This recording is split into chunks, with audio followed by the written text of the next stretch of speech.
In the spring of 1889, workers hired to renovate an old manor house in the Connecticut River Valley made a discovery that no one in that household wanted them to make. Hidden inside a sealed cavity between the original stone wall and a later addition of oak paneling, they found a bundle of letters, 17 of them, tied with a strip of black ribbon that had long since stiffened into something closer to wire. The foreman who opened the bundle later said that he read only the first 3 lines of the first letter before folding it shut and walking off the property entirely. He never returned to collect his wages. The letters were addressed to a woman who had been dead for over 30 years. They described, in meticulous and damning detail, a series of events stretching back to the winter of 1843. Events that the Aldrich family, one of the most respected names in Hartford County, had spent 4 decades and a considerable portion of their fortune ensuring would never be spoken aloud. What those letters contained did not merely embarrass the Aldrichs. It ended them. Within 18 months of that discovery, the eldest son had fled to Canada under an assumed name. The family estate had been sold at auction to settle a cascade of legal claims. And the family patriarch, 81 years old, half blind, and reportedly still insisting that everything was a fabrication, died in a rented room above a druggist's shop in Middletown, attended by no one. Before we continue with the story of the Aldrich family and the letters that destroyed them, take a moment to subscribe to Liturgy of Fear and turn on the notification bell so you never miss a story like this one. And tell us in the comments, where are you listening from tonight? What city? What state? We want to know who is out there in the dark with us. Because the dark, as the Aldrich discovered, has a very long memory. The Connecticut River Valley, in the early decades of the 19th century, was a place that believed deeply in its own respectability. The towns that lined the river, Middletown, Hartford, Wethersfield, Glastonbury, were old in the American sense of old, which is to say, they had been established long enough that their founding families had forgotten what it felt like to be uncertain. The valley had grown prosperous on trade, river commerce, tobacco, insurance, manufacturing. By the 1840s, Hartford was the kind of city that sent its sons to Yale as a matter of routine and expected them to return prepared to manage money, manage institutions, and manage appearances in roughly that order. That sequence, money, institutions, appearances, was not accidental. Appearances, in the Connecticut of this era, were a form of infrastructure. They sustained credit, which sustained commerce, which sustained the household and the name and the position. The management of appearances was not understood to be dishonesty. It was understood to be the ordinary work of a civilized community. The maintenance of the shared fiction that allows people of different stations to coexist within a common set of acknowledged rules. The rules, in the Hartford of the 1840s, were intricate. They concerned who could attend what church pew, who could serve on what committee, who could be visited and who could be called upon, who required an introduction and who required merely a greeting, and how those distinctions mapped onto a social hierarchy that was not formally codified anywhere, but was understood by everyone who operated within it as precisely and automatically as a musical score is understood by a trained musician. This is the world into which Patience Cobb had been inserted as a young woman, and in which she had lived, as domestic servants live, simultaneously inside and outside the family's intimate life. She ate in the kitchen. She managed the functions of the household that made the household's social performances possible. She understood the machinery behind the performance in the way that stagehands understand it, from a vantage point that gives you, if you pay attention, a more complete picture of what is actually happening than the audience ever receives. The Aldrichs had been managing appearances since at least 1701. when the first of them, a man named Cornelius Aldrich, who had arrived from Rhode Island with a small amount of capital and a large amount of ambition, purchased a plot of farmland along the eastern bank of the river and began the slow work of becoming someone worth knowing. His descendants had done well by that project. By the time we reached the family story, in the early 1840s, they were in their fourth generation of Connecticut prominence. They owned the manor house that would eventually be renovated, a profitable interest in a Hartford insurance concern, a smaller property in Glastonbury used for the cultivation of shade tobacco, and the kind of social position that does not need to announce itself because everyone already knows it is there. The head of the family in 1843 was a man named Harlan Aldrich, who was then in his mid-30s. He was, by all contemporary accounts, an effective and largely humorless man. He managed the insurance business with precision, served on the boards of 2 charitable institutions, attended services at Center Church in Hartford with the kind of regularity that communicates not devotion but status, and had been married since 1838 to a woman named Eliza, née Storrow, who had come from a respectable Springfield family and who everyone agreed was considerably more perceptive than her husband, though no one would have said so to his face. They had 3 children by 1843. The eldest, a boy named Harlan Jr., who was called Henry within the family to distinguish him from his father, was 5 years old. There were 2 younger daughters, or the household also included, in the manner of prosperous Connecticut families of the period, a number of domestic servants, a groundskeeper, and a woman named Patience Cobb, who functioned as housekeeper and who had worked for the Aldrich family since before Harlan Sr. had married Eliza, since before Harlan Sr. had taken over the business from his own father, since before, some said, the house itself had acquired its reputation for cold rooms and drafts that appeared with no clear source. Patience Cobb was 53 years old in 1843. She was a widow whose husband had died of a chest ailment in the winter of 1831, leaving her without children and with no property of her own. She had come to work for the Aldrichs as a young woman, and the house had, in some sense, become the whole of her world. She knew where everything was. She knew the habits of every room. And she knew, this will become significant, things about the family that the family did not know she knew. The winter of 1843 arrived early and stayed long in the Connecticut River Valley. By November, the river had already begun to show ice at its margins, and the roads between Hartford and the outlying towns turned treacherous with a combination of mud and frozen ruts that made travel both difficult and, when a wheel broke or a horse stumbled, genuinely dangerous. It was into this winter, gray, close, and unforgiving, that the events began to move that would eventually be sealed inside a wall and forgotten, or nearly forgotten, for 46 years. The night of December the 3rd, 1843, was not a night anyone at the Aldrich estate was meant to remember for any particular reason. Harlan Sr. had returned from Hartford in the late afternoon, arriving at the house as the sky was darkening over the river, and the temperature had dropped sharply from its midday level. The kind of Connecticut winter evening where the cold feels deliberate, where the bare trees along the drive stand in the failing light like figures that have chosen not to move. He had arrived in better spirits than was usual, which Patience Cobb noted in her letter with the precision of someone who has tracked a man's moods long enough to know when a change in them means something. He had been in Hartford all day on business. He had returned with company. Eliza had supervised the children's supper and their early bedtime.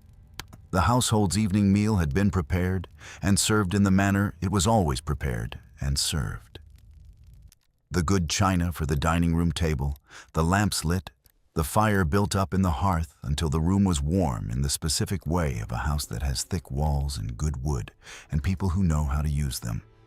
The smell of the dining room that evening, which Patience Cobb recorded as an incidental detail in a way that suggests she was simply noting everything she observed rather than selecting for significance, was roasted meat and candle wax and the particular sweetness of applewood burning.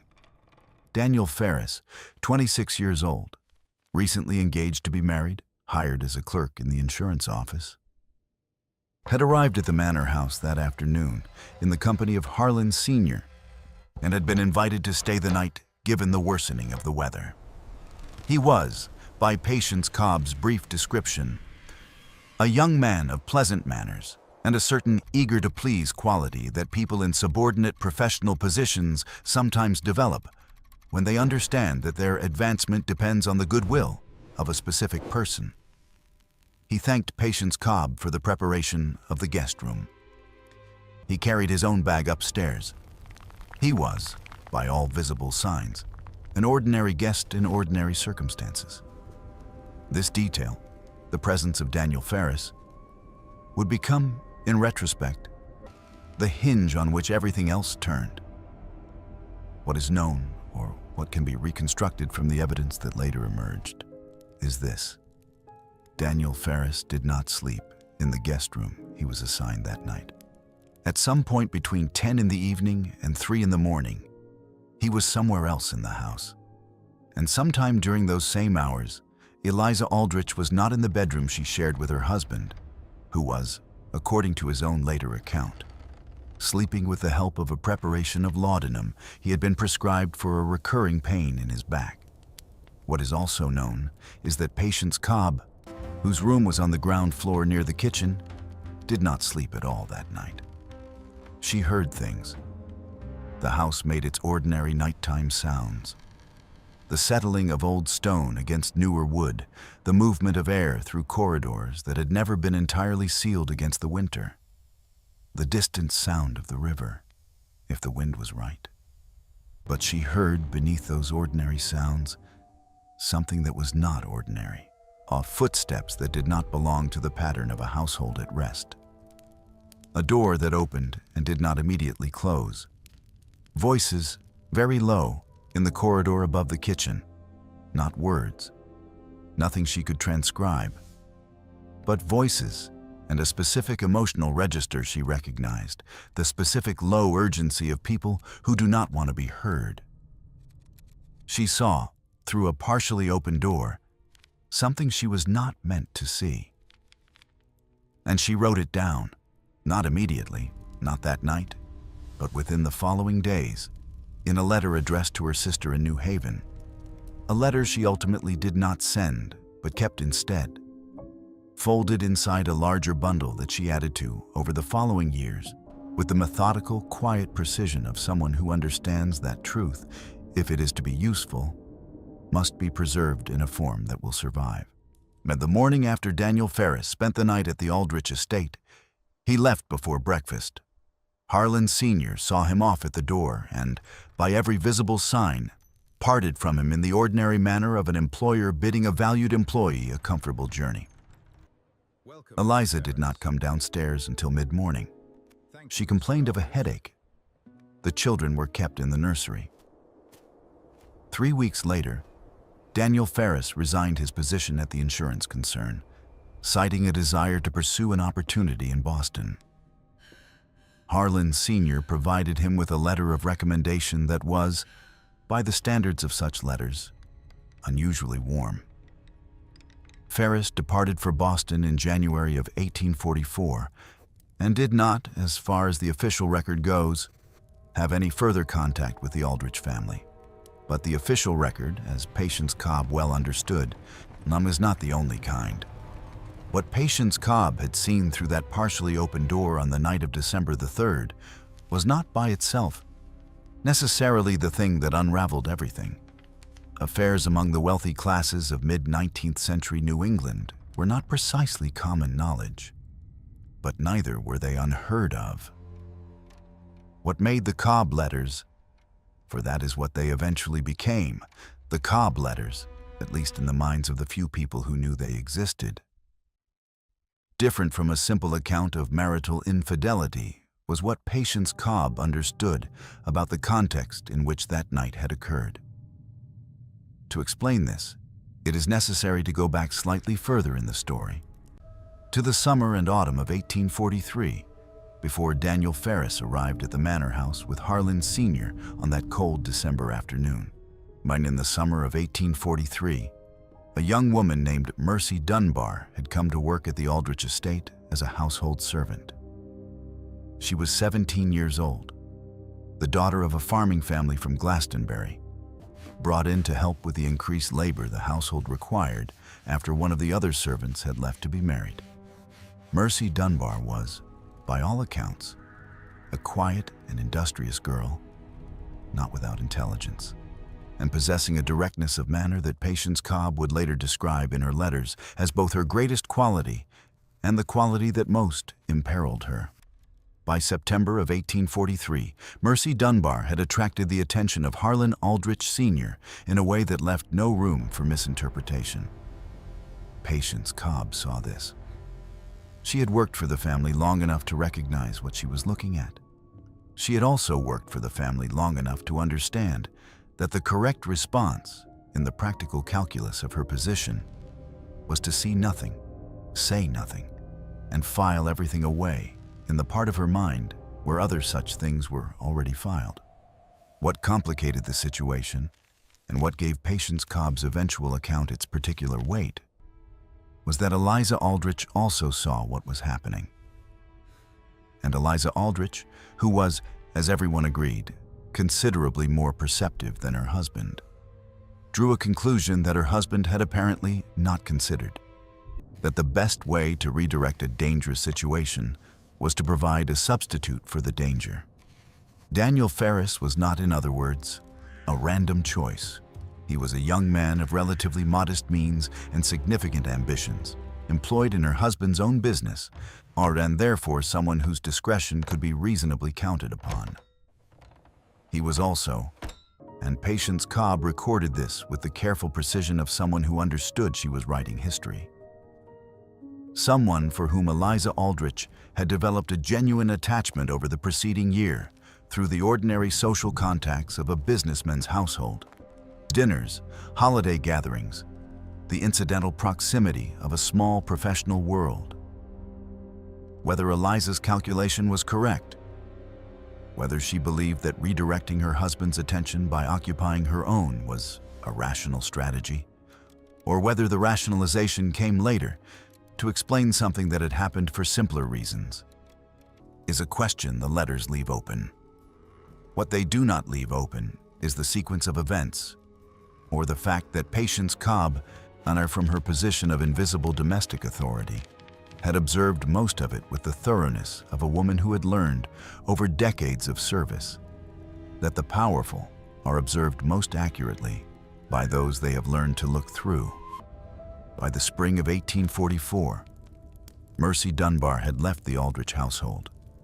The official reason given was that she had returned to her family in Glastonbury. Patience Cobb's letters suggest a different story. They suggest that Mercy Dunbar had left because she had been given a sum of money and a clear understanding of what would happen to her family's tenancy on Aldrich land. The Dunbars rented from an estate connected to the Aldrich tobacco interest, if she failed to depart quietly and permanently. This too Patience Cobb had seen, and this too she had written down. The years following 1844 were, on the surface, years of consolidation and quiet success for the Aldrich family. Harlan Sr. expanded the insurance concern. The elder son Henry was sent to a preparatory school in New Haven, then to Yale, as expected. The daughters made respectable marriages. Eliza Aldrich became, as the decades passed, the kind of matriarch who was praised for her composure and her charitable work. A woman whose early beauty had settled into a kind of serene authority. If she and Harlan Sr. had an understanding between them, if the events of December 1843 had produced not rupture, but a particular kind of equilibrium, a shared knowledge that bound them together in the way that only mutual compromises can, It showed itself nowhere visible. I know what you are. They appeared to the world as they had always appeared. Patience Cobb watched all of this. She continued to work for the family until her own age, and failing health required her to retire in 1871, at which point she accepted a pension from the estate and moved to the home of a niece in Middletown. She was 71 years old. She took with her, in a cloth-covered document box that had belonged to her husband, the letters she had been writing and accumulating for 28 years. She died in 1875. The box passed to the niece, who had been told, clearly and repeatedly, not to open it, to hold it intact, and to surrender it if anyone ever came asking. Only to Eliza Aldrich herself, or to her direct heirs, and only if they came asking honestly, which meant only if they came asking because they already knew what was inside. No one came. Eliza Aldrich died in 1877. Harlan Sr. outlived her by 12 years, dying in 1889, the same year the workers opened the wall. In those intervening years between Patience Cobb's retirement and her death, and the years after, the Aldrich family went on performing the rituals of Connecticut prosperity with the automatic fluency of people who have never had reason to question whether performance and reality were the same thing. The manor house was improved. New rooms added to the eastern wing, the original stone foundations reinforced, certain sections of interior wall rebuilt to accommodate updated plumbing and heating arrangements. It was during one of these earlier renovations, sometime in the late 1850s or early 1860s, that the cavity in the wall had been created, or at least altered to its final form.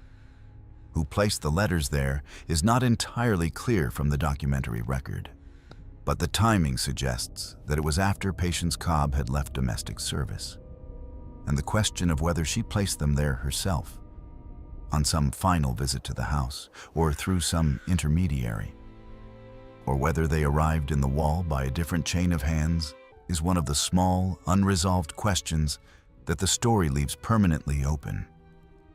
What is easier to account for is why they were placed there at all, rather than burned or kept openly or surrendered to a lawyer. The answer, when you think carefully about the position Patience Cobb occupied, is not mysterious. A domestic servant who possessed documents damaging to her employer was not, in the mid-19th century Connecticut River Valley, someone with a great many options for how to use them. She could not publish them. She could not give them to a lawyer in her own right, since the legal system of the period offered limited standing to a woman of her station, and no standing at all to someone making claims against a family like the Aldrichs without substantial resources to sustain a proceeding.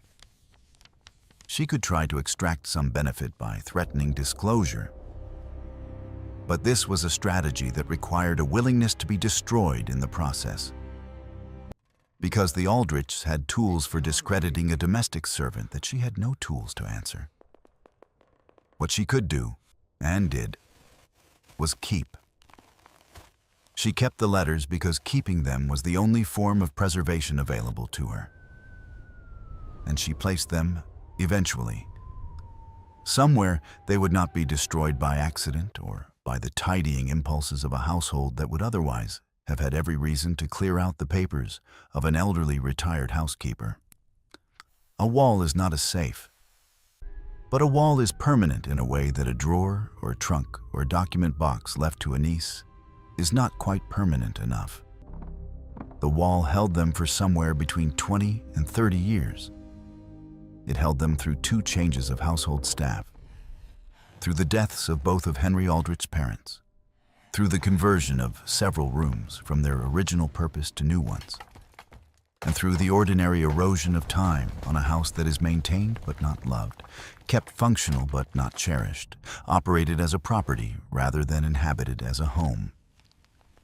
And then the workers came with their tools in the spring of 1889, and the wall gave them up, and the foreman read 3 lines and walked away. And the story that Patience Cobb had spent 28 years writing down began at last its journey toward the light. The niece, whose name was Clara Howd, was still alive in 1889. She had kept the box for 14 years, undisturbed. And when she read, in the Middletown newspaper, a brief item about renovations being undertaken at the old Aldrich estate, she made a decision. She did not send the letters to the family. She sent them to the family's lawyer, not the current family lawyer, but the previous one, a man named Solomon Graves, who had retired from practice in Hartford and was known, in a general way, to have accumulated over his long career a quantity of information about powerful families that made him a person worth staying on reasonable terms with. Solomon Graves received the box from Clara Howd in April of 1889. He read its contents over 3 days. Then he wrote 2 letters. The first was to Henry Aldrich, Harlan Jr., now in his early 50s, the family patriarch in his father's absence. The second was to a man Henry Aldrich had never heard of, a journalist in New Haven. He sent both letters on the same afternoon. If you are finding this story as unsettling as we intended, you're in the right place. It's too late. Leave a comment with your theory. What do you think Patience Cobb saw that winter night? What do you think Eliza Aldrich knew? Like this video and let us know. We will be back in the dark with you before the end. Henry Aldrich received Solomon Graves' letter on a Wednesday morning in late April. He read it standing in the hallway of the Hartford house, a newer townhouse than the old manor estate, purchased a decade earlier when the manor had become impractical to maintain. And his wife later reported that she knew from the look on his face, before he had said a single word, that something had shifted in the architecture of their lives. The letter from Solomon Graves was, by the standards of blackmail. For that is ultimately what it was, performed with the careful indirection of a former lawyer who understood precisely how close to a line he could walk. A masterpiece of its genre. It did not threaten, it informed. It conveyed the existence of a collection of letters describing events involving the Aldrich family between 1843 and 1871. Then it noted that these letters had recently come into Graves's possession and that he had read them with considerable attention. It expressed, in measured and almost sympathetic language, concern about what might happen were their contents to become known to persons outside the legal and confidential context in which Graves was sharing this information. And it concluded with the suggestion that a meeting between Graves and Henry Aldrich, at a time and place of Aldrich's choosing, might be productive for all parties. It said nothing about the journalist in New Haven. That letter, sent the same afternoon, told a different story to a different audience. Henry Aldrich did not respond to Graves's letter immediately. He was by temperament a man who did not act under pressure, who believed, was in the way of men who have grown up watching power operate from a safe distance, that any problem can be managed if you do not panic, do not speak, and do not move too quickly. He spent a day and a half doing nothing visible, which is to say, he spent a day and a half doing a great deal internally. Reviewing the family's exposure, considering who else might know about the letters, calculating what Solomon Graves might actually want versus what he had said he wanted, and trying to determine whether there was any possibility that the contents of those letters were different from what his own memory and certain suppressed family knowledge suggested they would be. He had known, in some general way, about events in the 1840s that were not discussed. He had known, in the way that children know things they have absorbed from the atmosphere of a household rather than from any direct disclosure, that there were arrangements and understandings in his parents' marriage that were not for public consumption. He had not known about Patience Cobb. He had not known that 28 years of domestic observation had been transcribed with the care of someone who understood that testimony, to be credible, requires specificity, and that specificity requires attention, and that Patience Cobb had paid attention with a thoroughness that would have impressed a trained investigator. He had also not known, and this is the dimension of the situation that the letters made newly visible to him, how thoroughly his own childhood had been shaped by the management of a secret. He could look back now at certain things he remembered from his boyhood. The way certain conversations stopped when he entered a room, the inexplicable coolness that had settled between his parents during a period in 1844 that he had been too young to parse at the time, and had since attributed to ordinary domestic friction. The departure of a household servant he had barely known by name, whose absence had not been explained to the children. He could look back at those things and understand, now, that they were not random moments of domestic weather.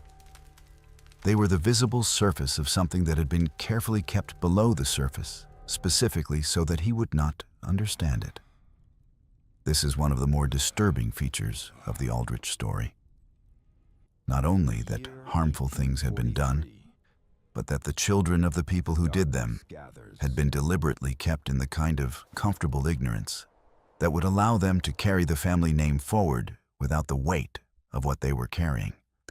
Henry Aldrich had been raised, in other words, to be a vehicle for his family's respectability without being told what that respectability had cost, or who had paid the cost, or that the cost existed at all. He had been prepared for succession into a world that was already in debt in ways he was not permitted to see. What finally moved Henry Aldrich to respond was not the letter from Graves. It was a conversation, 3 days after receiving Graves's letter, with a distant cousin who lived in New Haven and who mentioned, in the course of an apparently casual social call, that he had heard something interesting. A journalist he knew, a man named Edwin Pell, who wrote for one of the smaller New Haven papers, had been approached with a story about an old Connecticut family. The cousin didn't know the details. He had thought Henry would want to know. He said it in the tone of someone who is doing you a favor and understands that favors have weight. Henry Aldrich understood, in the space of that conversation, what Solomon Graves had actually done. Keep these safe. The letter to the family and the letter to the journalist had not been alternative strategies, deployed in sequence. They had been simultaneous. Graves had not offered Henry Aldrich a private settlement in preference to public exposure. He had offered both at once. And the letter to the journalist was not a threat to be deployed if negotiations failed. It was already deployed, already in motion, and already introducing the story of the Aldrich family into a world that Henry Aldrich could not fully see or control. The reason for this, why Graves would take an approach that maximized his leverage, but also maximized the risk of actual exposure, became clearer when Henry Aldrich began asking careful questions of people who knew Solomon Graves. What he learned was that Graves, now in his late 60s, was not well. He had a condition of the liver that his physicians expected would be fatal within the year. He had no heirs. He had, over a long career handling the private disasters of prosperous families, accumulated a great deal of knowledge that he had never been able to convert to the kind of security he wanted. Not blackmail money exactly, but something more like acknowledgement, recognition, the satisfaction of being known, even by one person, as someone who had held power over power and had used it according to his own judgment. He was, in other words, not maneuvering for money. He was maneuvering for consequence. He wanted to see what happened. This understanding did not make Henry Aldrich's position easier. It made it considerably harder, because a man who wants money can be bought, and a man who wants revenge has a price that can sometimes be identified and paid. But a man who wants to watch, who has arranged the pieces on a board and is simply waiting to see them move, is a man who is not, in any straightforward sense, negotiating at all. Henry Aldrich went to see Solomon Graves in Hartford at the retired lawyer's home on Asylum Street on the first Tuesday of May, 1889. The conversation they had that afternoon lasted, according to a note Graves made in his personal journal, which survived, having been acquired with his other papers by a Connecticut historical archive, for approximately 2 hours. Graves recorded only a few lines about it. He wrote that Aldrich had come in expecting to find something he could address and had left understanding that he was inside something he could not address. He wrote that Aldrich was, beneath the composure, frightened in the specific and particular way of people who have spent their lives believing that their family name was a form of protection and who have just discovered that it is, instead, a form of exposure. And Graves wrote one other thing, which would have seemed cryptic to anyone who did not know the full history, that Henry Aldrich had asked at the very end of the conversation, as whether there was anything in the letters about Mercy Dunbar that indicated where she had gone after leaving the estate in 1844. Graves had told him yes, there was, and Henry Aldrich had sat with that information for a long time before standing up, collecting his hat, and leaving. Because the letters did not only describe what had happened at the Aldrich estate in December 1843, they described what had happened to Mercy Dunbar afterward. And that, it turned out, was the part of the story that Henry Aldrich had not known and had not expected, and from which, once he understood it, he could find no way to emerge intact. Mercy Dunbar had not gone home to Glastonbury in the spring of 1844. This was, given that the Dunbar family's tenancy on Aldrich-connected land gave the family every incentive to cooperate with whatever version of events the Aldrichs preferred. Perhaps not a detail that anyone had checked. She had told her family she was going elsewhere. Her family, understanding the nature of the relationship between tenants and landlords in such matters, had told the Aldrichs she had gone home. Both were true in the sense that each party stated something they believed would satisfy the other. Neither was true in the sense that it described what actually happened. What actually happened, according to Patience Cobb's letters, was that Mercy Dunbar had gone to Hartford, not to the domestic service positions her family thought she was pursuing, but to the household of a woman named Griselda Vane, who ran an establishment on Commerce Street that occupied a category of Hartford life that everyone knew existed and that no one in respectable society acknowledged by name. Patience Cobb had found this out not through any dramatic investigation, but through the ordinary channels of domestic servant communication in a mid-sized city. The networks of cooks and washerwomen and housemaids who moved between households and carried, along with laundry and market goods, the currency of what they had seen. The information had reached Patience Cobb in the autumn of 1844. She had recorded it with the same careful, unadorned specificity she used for everything else. She noted the address. She noted the name of the woman who had told her. She noted that she had confirmed the account through a second source, which she also named. And she noted, this is the line in Patience Cobb's letter that Solomon Graves had quoted verbatim in a separate memorandum he attached to the bundle, that Mercy Dunbar had not gone to Commerce Street of her own free choosing, but had been brought there by a man she named. A man who had received a payment from Harlan Aldrich Sr. for the service of relocating a problem to a place where it would be, in all practical senses, invisible. The man named was a person Graves had been able to identify through Hartford city directories. He had operated, in the 1840s and 1850s, on the margins of a number of businesses that occupied the same oblique relationship to respectability as Griselda Vane's Commerce Street establishment.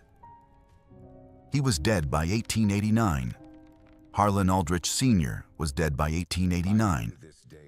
Griselda Vane was dead by 1889. Mercy Dunbar herself. Whether she was alive or dead, where she had gone, what had become of her after the mid-1840s, was a question that Patience Cobb's letters could not answer. The trail, in Cobb's account, went cold in 1845. But Henry Aldrich did not need the trail to continue beyond 1845. He needed only the portion that existed. He needed only the fact that his father had taken a 17-year-old girl employed in his household, pressed upon her the kind of attention that a man of his position and her position in the year 1843 made impossible to refuse or even to clearly name. And then, when the situation had produced complications he did not wish to manage, had paid a man to remove her to a place that was not, by any standard of the era or of any era, somewhere a person is taken as an act of generosity. Henry Aldrich had grown up believing, had been permitted to believe, perhaps encouraged to believe, by the careful management of domestic history that wealthy families conduct across generations, that his father was a stern but fundamentally decent man. The insurance business, the church pew, the charitable boards, the composure in all visible circumstances, these were the materials from which a son constructs a father. And those materials, as Henry Aldrich sat in his Hartford townhouse in the first week of May 1889 and read Solomon Graves's memorandum, were dissolving. This is where it is necessary to consider what the letters meant not only to the family, but to the specific historical moment in which they surfaced. By 1889, the United States had been debating, for nearly 3 decades, on the meaning of what had occurred before the Civil War, what had been permitted, what had been concealed, what the comfortable classes of the antebellum North had known and chosen not to examine. Hartford in 1889 was a reforming city, or at least a city that understood reform as a public value, whatever private accommodations its prominent citizens made with the past. The newspapers covered labor questions, temperance, the condition of women, the responsibilities of the wealthy to the less fortunate. It was not, in other words, a moment when a story about a prosperous Hartford family and a 17-year-old servant girl could be received as a minor social embarrassment. It was a moment when that story meant something specific, and when the people who read it would know exactly what it meant. Edwin Pell, the journalist in New Haven whom Solomon Graves had contacted, was 34 years old and had built a modest reputation for covering stories about financial irregularities and the private behavior of prominent men. He was not, by the standards of the larger press, a powerful figure, but he was persistent, he was competent, and he understood that a story with documents, a story where someone had written things down in real time and those documents had survived, was a story of a different order than a story based on memory and accusation. He contacted Solomon Graves to confirm that the documents were genuine. Graves provided him not with the letters themselves, but with his memorandum, and with 3 specific passages transcribed verbatim from Patience Cobb's account, with the dates and contextualizing details that would allow a careful reader to verify them against public records. The address on Commerce Street, the name of the man Harlan Sr. had paid, the dates of Mercy Dunbar's employment at the Aldrich estate and of her departure. Pell spent 2 weeks checking what could be checked. The Commerce Street establishment was in city directories from the period. The man Patience Cobb had named had a documented existence. The dates of Mercy Dunbar's employment could be triangulated against parish records from Glastonbury, which listed her family and her own baptism. He went to Hartford. He asked questions of people who had known the Aldrich family in the 1840s. Most of them declined to speak. 2 of them did not. One was a retired clerk from the insurance concern who had worked there from 1840 to 1855. and who remembered Daniel Ferris with a precision that surprised Pell, given the 45 years that had passed. The other was an elderly woman who had been a neighbor of the Aldrich estate, and who said only that she had always wondered about that winter, and that some things you see you cannot explain away, no matter how long you try.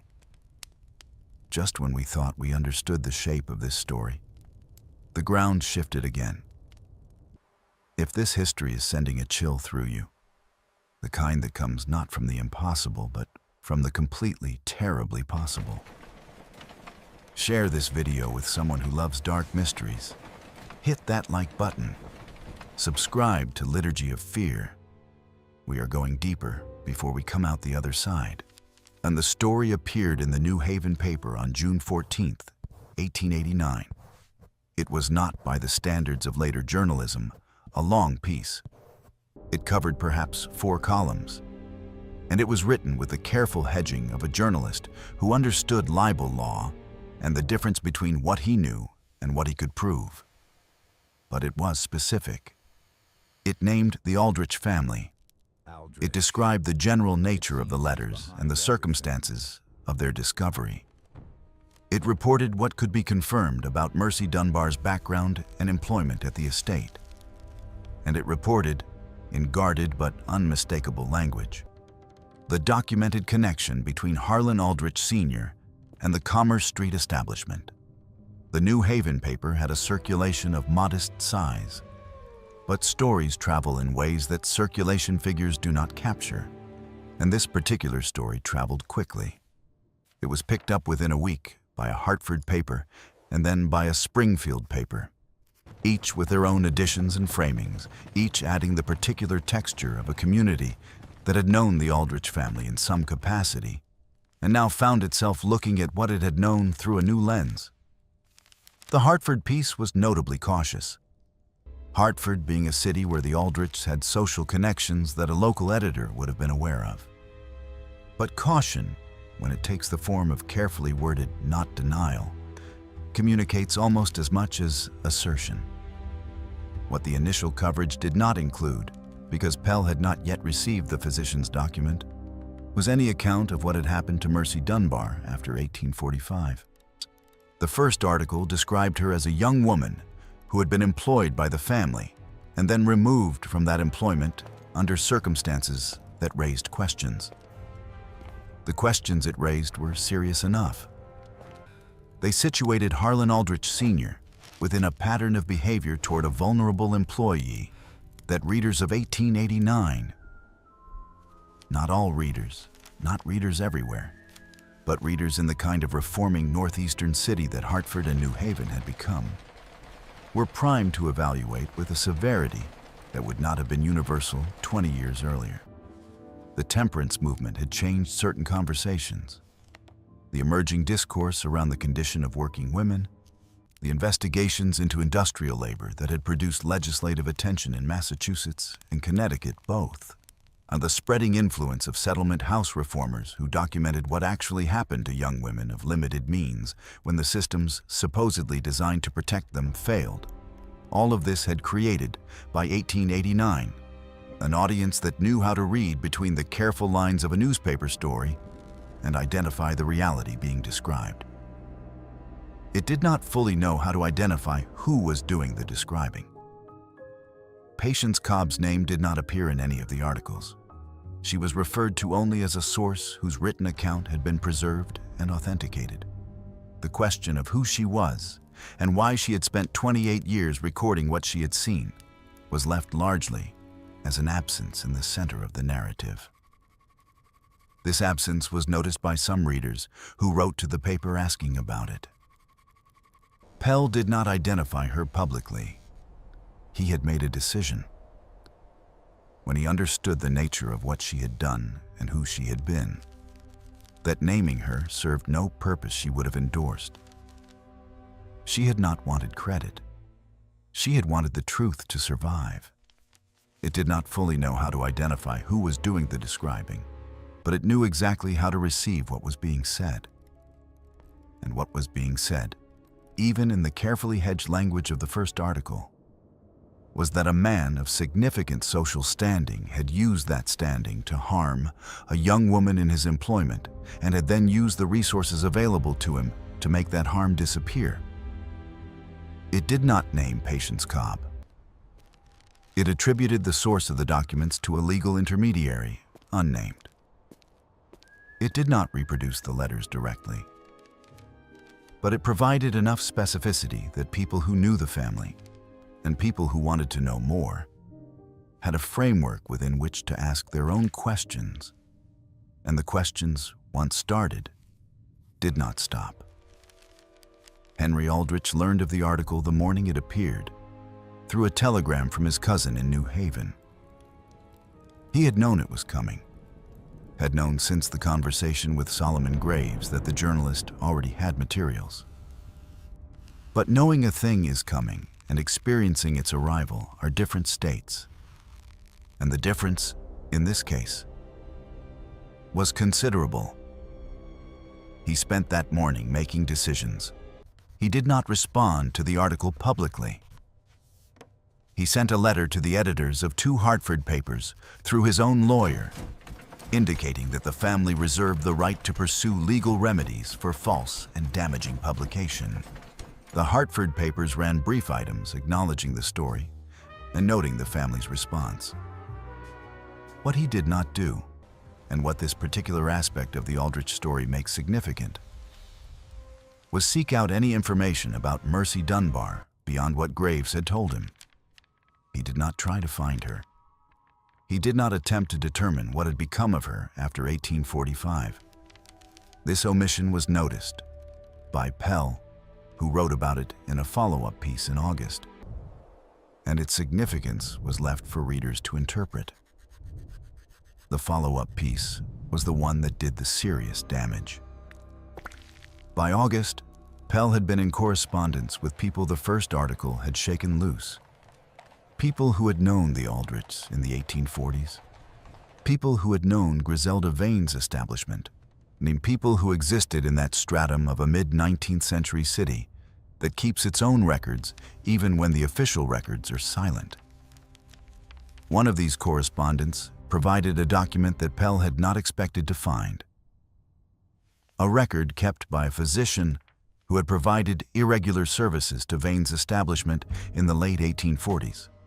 The physician was dead. The record had passed, through a chain of transfers too complicated to summarize, into the possession of a medical society that had not examined it.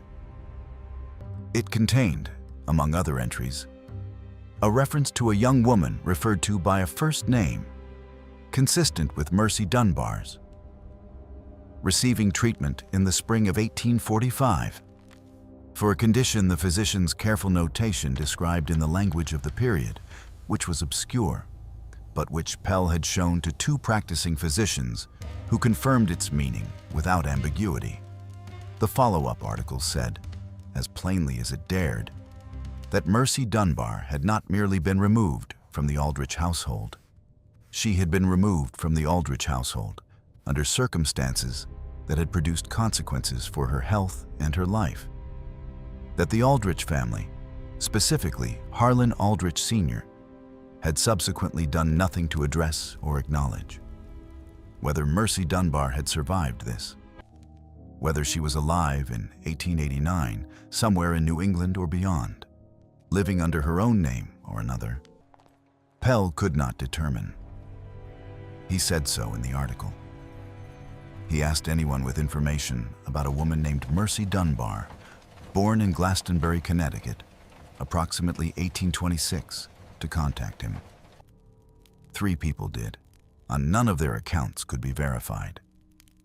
One of them described a woman who had died in New Haven in 1852.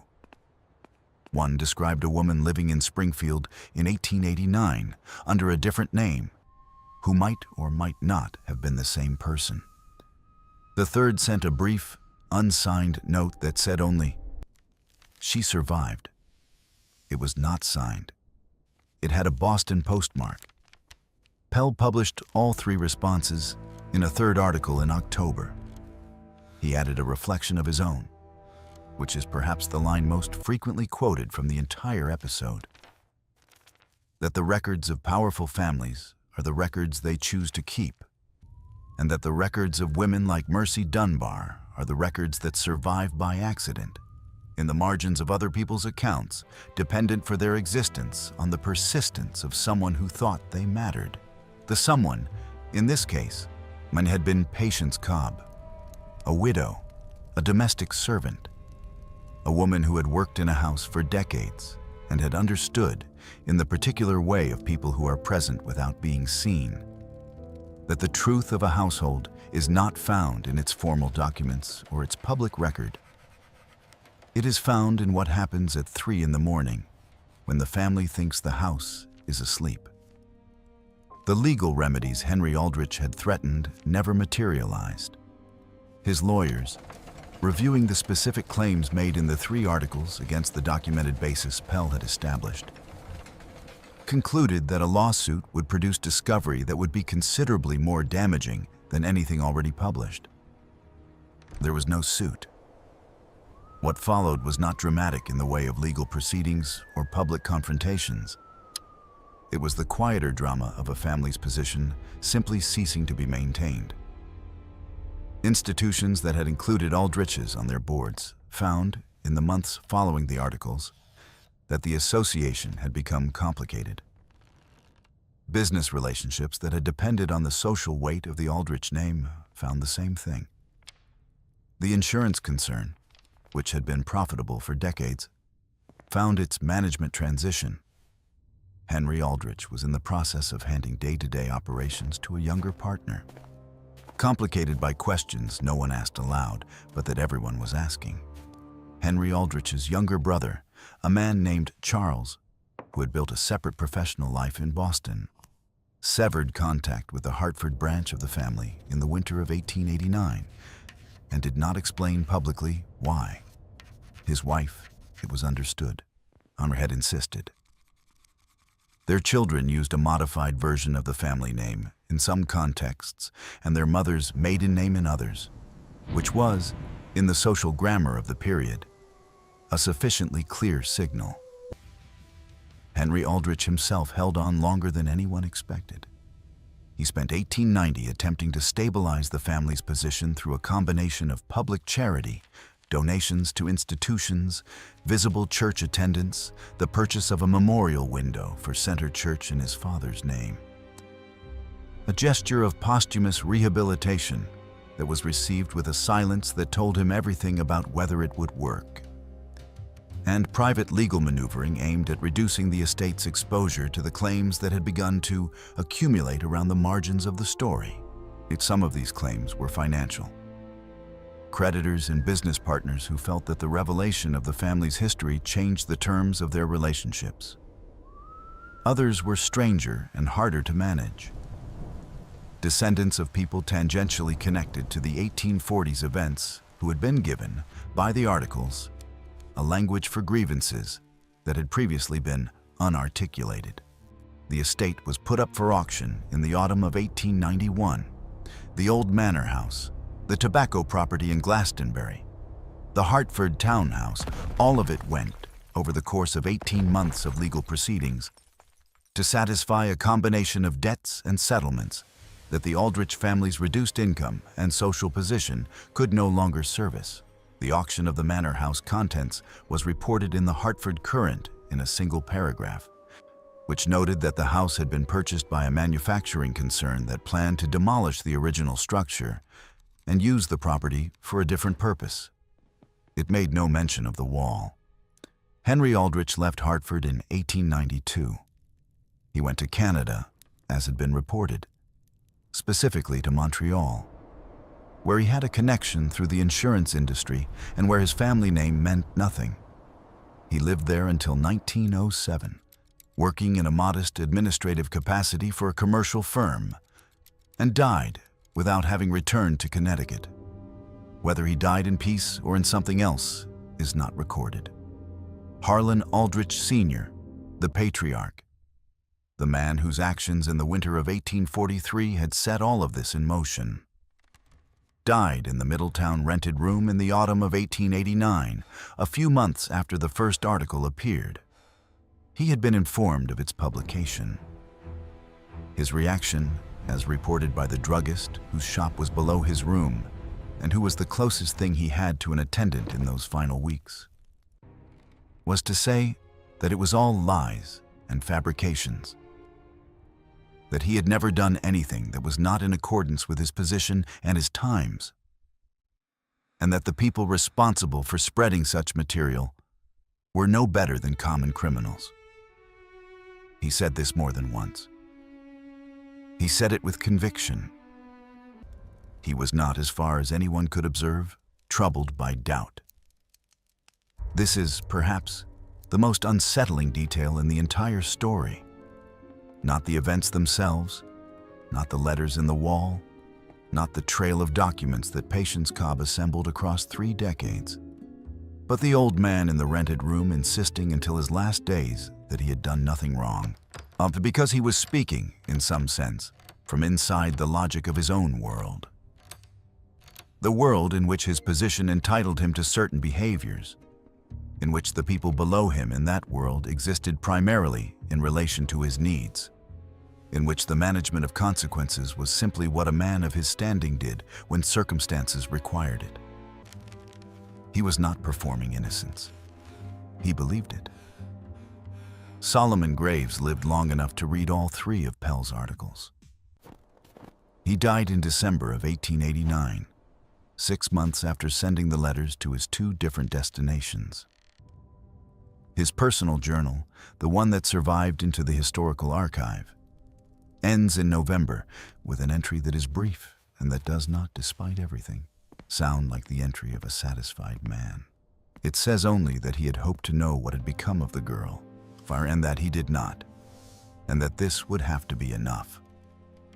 Clara Howd, Patience Cobb's niece, was never contacted by any journalist or lawyer. She had transferred the box to Solomon Graves and had asked nothing in return except to know that it had gone somewhere that would do something with it. She lived until 1898. Whether she ever read the articles, whether she knew the outcome of what she had set in motion, is not recorded. The man who had done this, the man who had set every domino falling, was neither Solomon Graves, nor Edwin Pell, nor any of the named participants in the unraveling. It was Patience Cobb, dead 14 years before any of it happened, who had spent 28 years of service to a family writing down, with careful and uncompromising attention, the things they would have preferred to vanish. She had not done it, and apparently, to destroy them. Her letters, in their tone, are not angry documents. They are witnessing documents. She wrote in the manner of someone who believes that what happens deserves to be recorded, not because recording it will fix anything, not because justice is guaranteed, but because the alternative, the sealed wall, the official version, the story that the powerful tell about themselves, is its own kind of harm. She was right about that.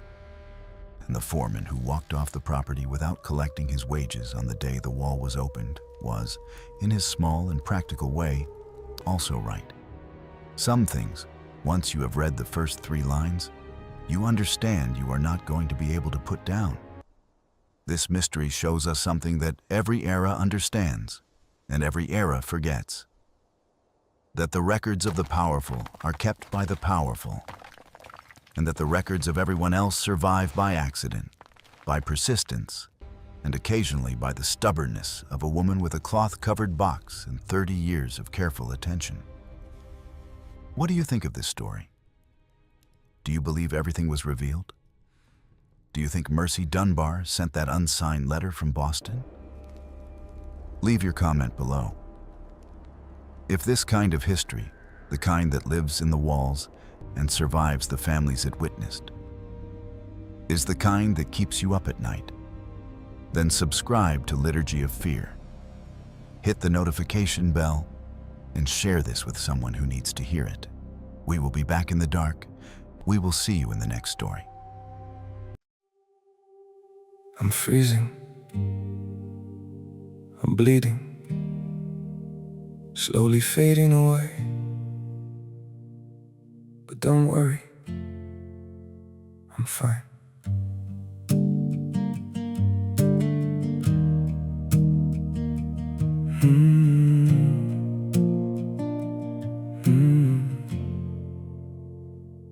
The cold has settled in my heartbeat, like winter living in my veins. Every breath feels numb and fragile, every smile just hides the pain. I'm breaking quietly in silence, falling slow without a sound. Yet I keep saying I'm okay, while my world burns to the ground. I'm frozen here, I'm bleeding slowly, dying piece by piece inside. But I still whisper, it's alright, just to keep you from goodbye. I'm shattered, love, but don't you worry, I'll pretend till my last breath. Even while my soul is fading, I'll say everything's okay. Maybe pain just learned to live here, maybe sorrow feels like home. So I wear my wounds like armor and survive them all alone. I'm frozen here, I'm bleeding slowly, dying piece by piece inside. But I still whisper, it's alright, just to keep you from goodbye. I'm shattered, love, but don't you worry, I'll pretend till my last breath. Even while my soul is fading, I'll say everything's okay. If you ever see me smiling, no, it's just my last defense. 'Cause sometimes love means hiding how much you're suffering. No, I'm frozen here, I'm bleeding slowly, dying piece by piece inside. But I still whisper, it's alright, just to keep you from goodbye. I'm shattered, love, but don't you worry, I'll pretend till my last breath. Even while my soul is fading, I'll say everything's okay. It's okay.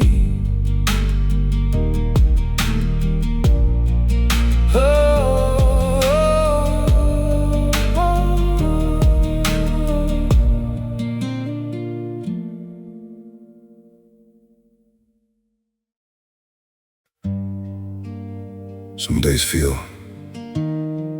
off, like I'm standing but still falling. A little pain, a little tired, and no one to tell it all to. There are days that feel unsteady, like I'm drifting out of place. Every step just feels so heavy, with a smile I have to fake. A little hurt I keep inside me, a little weight I always hide, and 1,000 quiet worries I've been holding deep inside. There's no one here to tell it to, no one who would understand. So I carry all these feelings like they're slipping through my hands. A little broken, little lost, trying hard to just get through. All these nights I stay awake with everything I never say to you. I keep walking through the silence like it's all I've ever known. Every crowded room reminds me how it feels to be alone. There's no one here to tell it to, no one who would understand. So I carry all these feelings like they're they're slipping through my hands. A little broken, little lost, trying hard to just get through. All these nights I stay awake with everything I never say to you.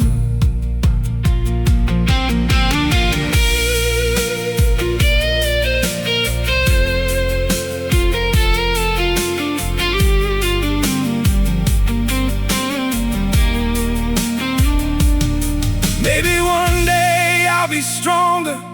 Maybe I'll learn how to speak. But for now I keep it buried in the parts of me too weak. There's no one here to tell it to, no one who would understand. So I carry all these feelings like they're slipping through my hands. A little broken, little lost, trying hard to just get through. All these nights I stay awake with everything I never say to you.